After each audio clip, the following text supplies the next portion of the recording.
Just realized my hat was at too jaunty an angle.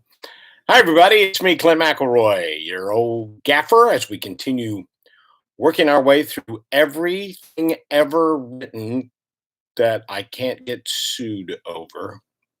Well, anyway, we're reading stories, chapter at a time, every evening at 5:30, in hopes that maybe spur you on to read the books yourselves, or just tune in and hang with me. Um, I do not have a Tin Woodsman hat yet, so I'm hoping that this will work, for you. And also, I'm wearing my Ned Chicane character scarf, so sort of the same thing. All righty, let's get to it, shall we? With Chapter 5 of The Wonderful Wizard of Oz by L. Frank Baum. This is called The Rescue of the Tin Woodsman. When Dorothy awoke, the sun was shining through the trees, and Toto had long been out chasing birds around him and squirrels. She sat up and looked around her. Scarecrow, still standing patiently in his corner, waited for her. "We must go and search for water," she said to him. "Why do you want water?" he asked. "To wash my face clean after the dust of the road, and to drink so the dry bread will not stick in my throat."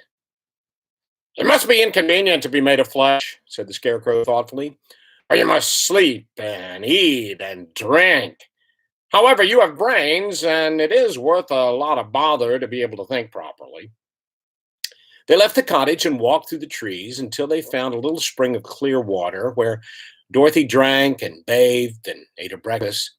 She saw there was not much bread left in the basket, and the girl was thankful the Scarecrow did not have to eat anything, for there was scarcely enough for herself and Toto for the day. When she had finished her meal and was about to go back to the road of yellow brick, she was startled to hear a deep groan nearby. "What was that?" she asked timidly. "I cannot imagine," replied the Scarecrow. "Well, we can go and see."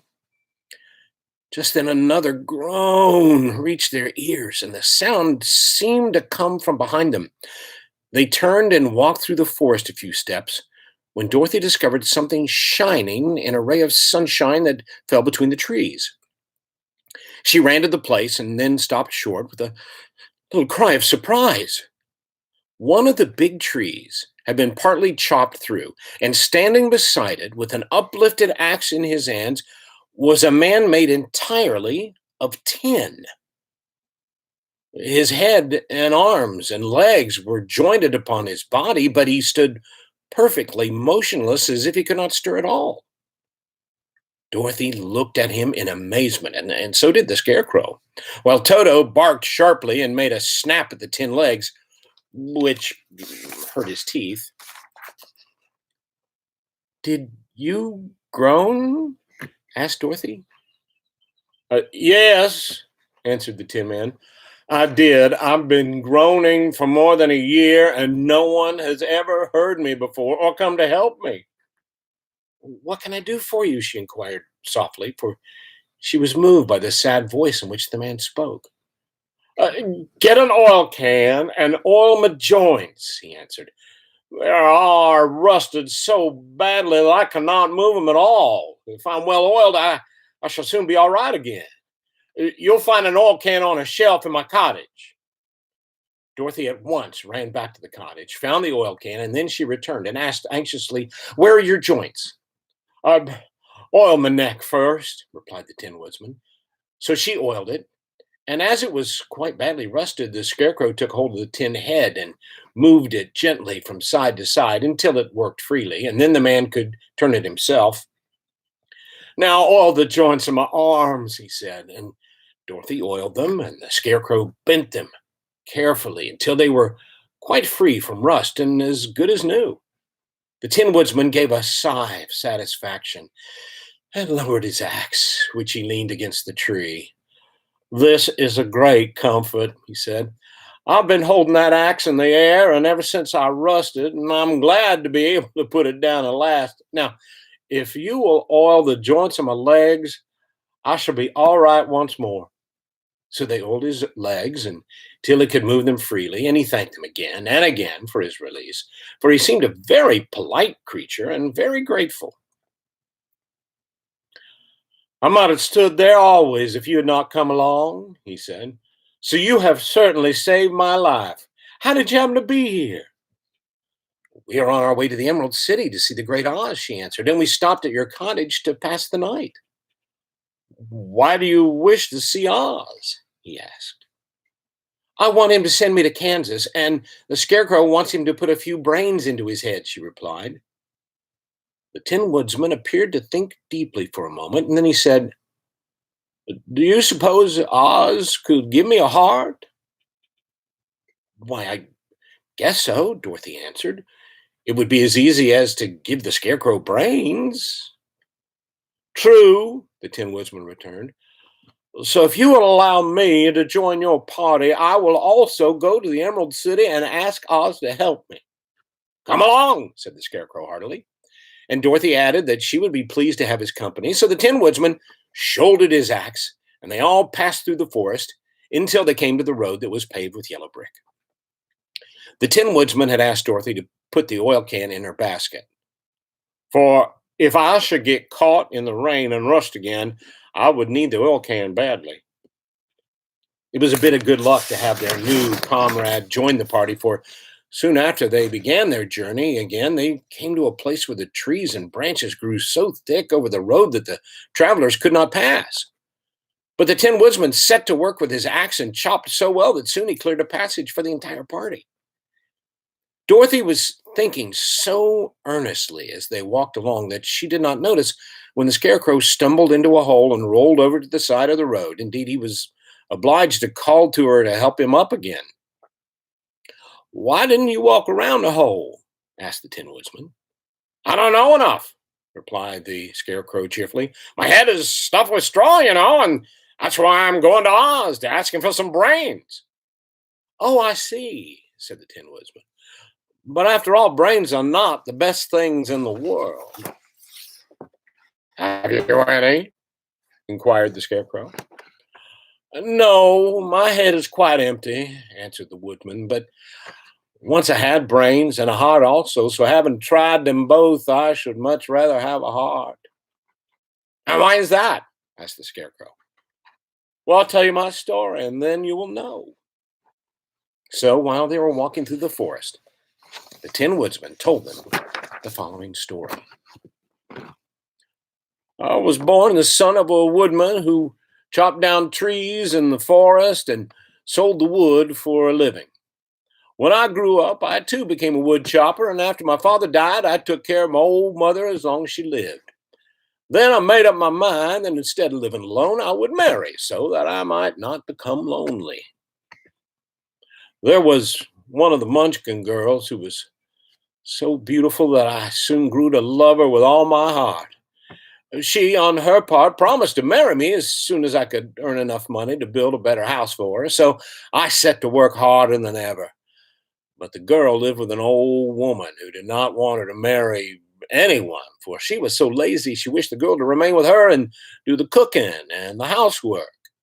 So the old woman went to the Wicked Witch of the East and promised her 2 sheep and a cow if she would prevent the marriage. Thereupon the Wicked Witch enchanted my axe. And when I was chopping away at my best one day, for I was anxious to get the new house and my wife as soon as possible, the axe slipped all at once and cut off my left leg. This, at first, seemed a great misfortune, for I knew a one-legged man could not do very well as a woodchopper. So I went to a tinsmith and had him make me a new leg out of tin.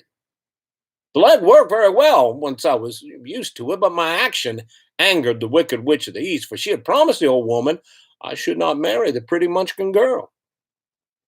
When I began chopping again, the axe slipped and cut off my right leg. Again, I went to the tinsmith, and again, he made me a leg out of tin. After this, the enchanted axe cut off my arms, one after the other, but nothing daunted, I had them replaced with tin ones. The Wicked Witch then made the axe slip and cut off my head, and at first I thought that was the end of me. But the tinsmith happened to come along and he made me a new head out of tin. I thought I had beaten the wicked witch then, and I worked harder than ever, but I little knew how cruel my enemy could be.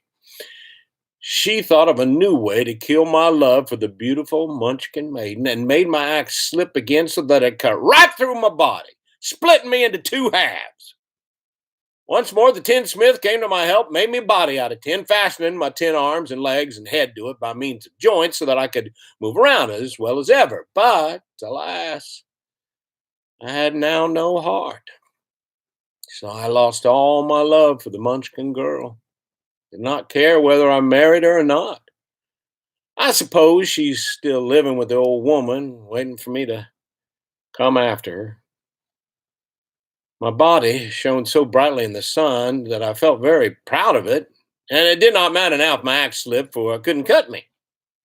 There was only one danger, that my joints would rust, but I kept an oil can in my cottage and took care to oil myself whenever I needed it. However, there came a day when I forgot to do this, and being caught in a rainstorm, before I thought of the danger, my joints had rusted, and I was left to stand in the wick and love who has not a heart.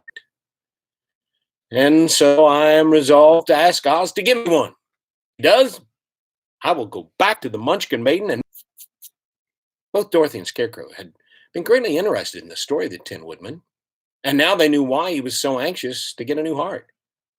All the same, said the Scarecrow, I shall ask for brains instead of a heart, for a fool would not know what to do with a heart if he had one. I shall take the heart, returned the Tin Woodsman, for brains do not make one happy, and happiness is the best thing in the world. Dorothy did not say anything, for she was puzzled to know which of her two friends was right. And she decided if she could only get back to Kansas and Aunt Em, it would not matter so much whether the Woodman had no brains and the Scarecrow had no heart, or each got what he wanted. What worried her most was that the bread was nearly gone, and another meal for herself and Toto would empty the basket. To be sure, neither the Woodman nor the Scarecrow ever ate anything, but she was not made of tin nor straw, and could not live unless she was fed. Ooh, kind of a cliffhanger there, huh? Uh, Tomorrow night, we will do chapter 6, where they meet the next member of their little party. And I think you know who that is. And yeah, I am going to do Bert Lahr for his voice. I mean, I've been trying to be original, but come on. Bert Lahr, best cowardly lion ever. So, this is me, Clint McElroy, your old gaffer. Remember to stay safe, stay happy, and no matter how dark these times get, choose joy. Mwah.